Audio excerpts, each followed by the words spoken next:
Mentioned just a few minutes ago, the Greens leader Christine Milne was due to start a media conference, and that in fact is getting underway right now.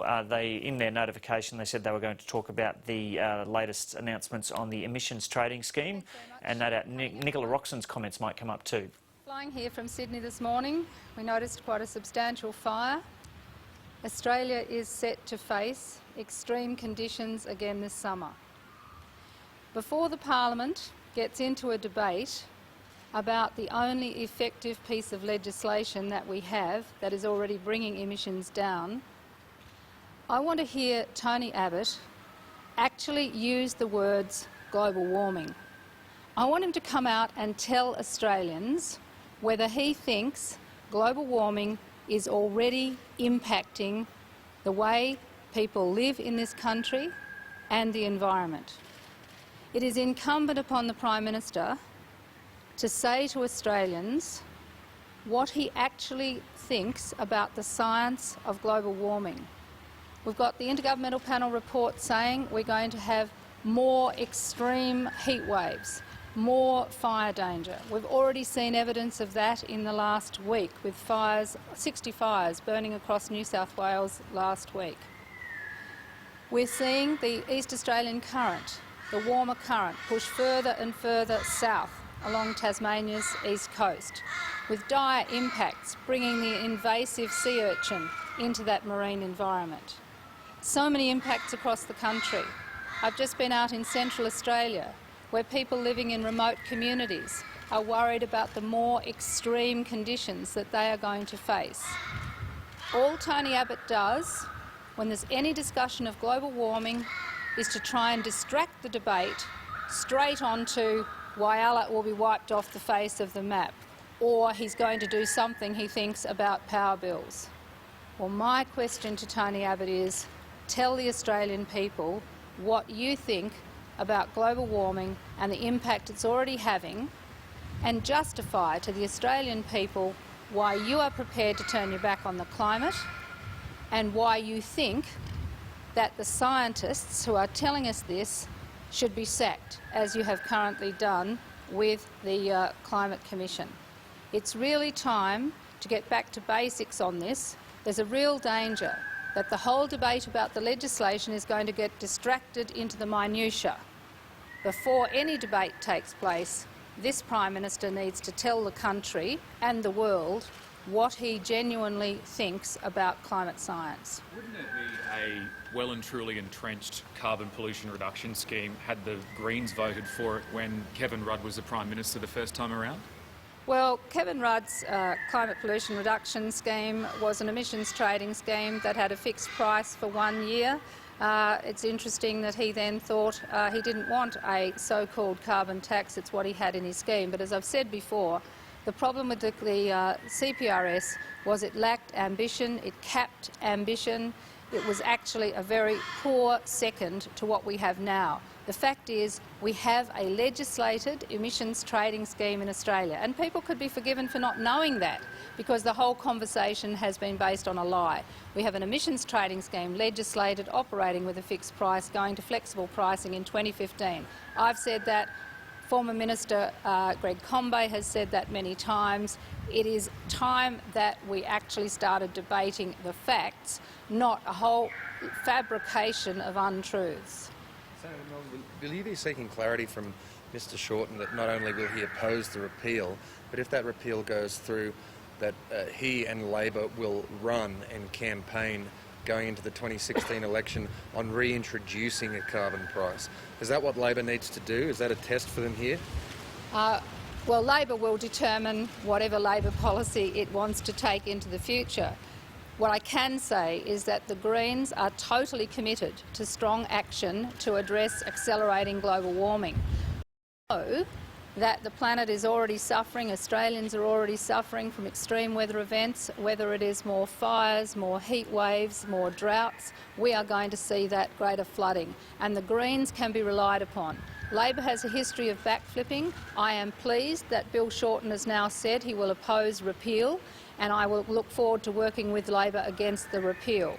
What they do in the future is up to them, but the Greens are steadfast and are the only political party that can be relied upon to be seeking higher and higher levels of ambition to reduce emissions consistent with trying to maintain a safe climate into the future. How will you call on him to campaign on reinstating a carbon price if he's opposing the repeal? Oh, well, obviously the Greens are going to campaign to maintain the existing emissions trading scheme we have. I welcome the fact that Labor has said they will support that. What they do in the future is up to them. But no political party of any persuasion really is taking a responsible view in terms of the future of the nation, looking after future generations, unless they campaign and put in place programs that reduce emissions in a much more significant way than we have now, and that includes the Labor Party or any other party. Is Nicola Roxon right in her very strong criticisms of Kevin Rudd? And can you tell us about your dealings with him, if you have similar observations or not? And do you think that he's a destabilising figure while he remains in the parliament? Oh, look, Labor will deal with its own internal issues. I think I've said many times Kevin Rudd never met with Bob Brown in the 12 months before he was deposed as Prime Minister the first time around. When he became Prime Minister the second time around, I only had one meeting with him, and that was the night that he took the Prime Ministership again. That's Labor's issue. Labor's got to get its own house in order. My focus is taking it straight up to Tony Abbott and asking him to tell the Australian people what he accepts about global warming. Use the words, Tony. Come out and say, global warming. It's more than just an issue, which he says, a puncture on his bike is an issue. I want to hear what Tony Abbott actually thinks about global warming before he starts to try to dismantle the only effective piece of legislation we have that is bringing down emissions. Do you think Tony Abbott should test this legislation in the Senate as soon as possible, so rather than letting it drag out until the Senate changes in July? Well, the Greens have said clearly we will oppose the repeal of this legislation, any part of this legislation, and if he brings up the legislation, we will oppose it. It's plain and simple. This is absolutely where we are coming from.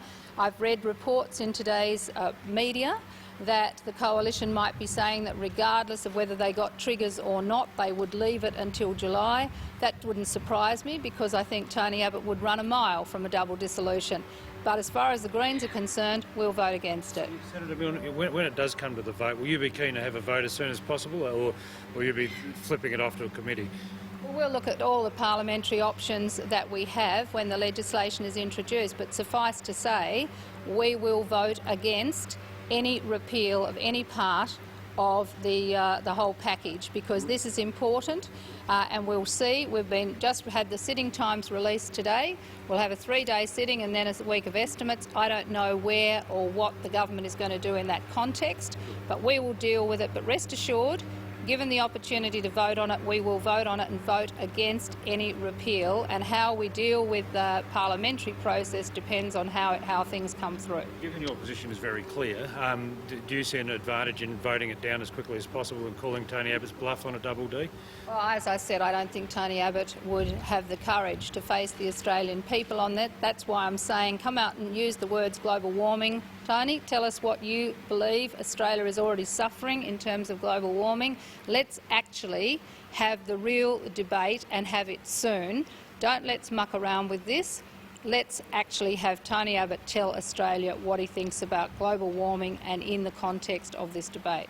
Would you welcome another matter, sorry to interrupt you, but how did you find Kevin Rudd? As I said, I've only met Kevin Rudd personally on one occasion for a few minutes.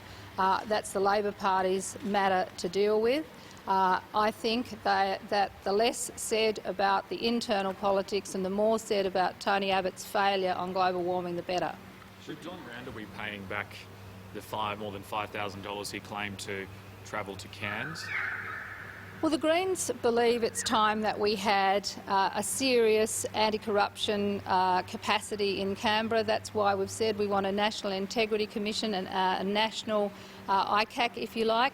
The states have got them. We don't have one nationally, and we need one. And an Integrity Commissioner would protect the public and give confidence to the public that there was someone actually looking at these issues, and at the same time it would give parliamentarians the opportunity to run things past an integrity commissioner and so avoid these kinds of scandals that are currently out there. I think Don Randall can clear this up today if he chooses to by explaining the facts of the matter, what his electorate business was in Cairns. That's up to him to do. But the best thing that can happen here is for Labor and the Coalition to support the Greens bill. They haven't been prepared to do it in the past. I think now the whole community is saying, well, look, this has to be sorted out. Let's support a National Integrity Commissioner. And we need that ICAC too for things like the scandals around the Reserve Bank and the subsidiary companies and so on. This is actually about the whole of the public service as well as MPs, and I think it's long overdue. New South Wales has demonstrated that with the corruption that they've had at a state government level. We need it at a national level. Senator Milne, given full Senate elections tend to benefit minor parties and independents and so forth, would you welcome a double dissolution, even though you don't think the Prime Minister's ever going to follow through? Well, the Greens are going to vote against any attempt to pull down the only effective legislation we have bringing down emissions in Australia. We will vote against that regardless, because this is the most important issue in terms of the future of the nation. The costs of not acting on global warming go way beyond the costs of acting, and those costs are in terms of lives lost, infrastructure destroyed. This is a major issue this century. If it goes to a double dissolution, that will be Tony Abbott's choice. Even if he gets 2 triggers, there is a history of governments with 2 triggers that don't go to a double dissolution. As I've said, I don't think Tony Abbott would have the courage to face the people. The Greens absolutely would, but we don't think it's in the national interest to rush back to the polls. But in the event that Tony Abbott chose to, we will be campaigning on this very strongly, and that threat from Tony Abbott is not going to dissuade me from taking the action that's necessary to vote against any repeal of the legislation. It would give you an opportunity, though, to have a debate essentially, or elections essentially, on carbon pricing, wouldn't it? There is going to be a national debate on global warming henceforth, whether Tony Abbott wants it or not, because people are living it. The impacts are right there now. People in Queensland are worried because it's drought declared. People are worried about flooding. They're worried about extreme heat waves. You've got emergency departments gearing up, worried about the number of people who are going to present now as a result of these extreme conditions. The firefighters are all getting organised. There's a whole debate now about whether it's too late to do the hazard reduction burns because the conditions are so extreme. People are talking about this in their communities. There is a national debate. It will continue, and in the longer term, people are going to look back and see the people who sold out the future generations as having committed crimes against humanity. That's how serious this is. One other issue I just wanted to mention quickly is the whaling this summer. Throughout the last period of Parliament, Greg Hunt has said over and over and over again that the Coalition would send a customs ship or similar into the Antarctic to monitor what is going on with the Japanese whaling. Now we have Julie Bishop in Japan backing right away from that. Well, Tony Abbott said keeping his election promises is what he intends to do. So I challenge Tony Abbott, where are you going to sit in this between Greg Hunt and Julie Bishop? What is the Coalition's view, or is this yet another election promise on top of the foreign ownership promise? Is this another one that you're about to abandon and leave the fight against Japanese whaling once again just up to the brave crew of the Sea Shepherd? Thanks very much.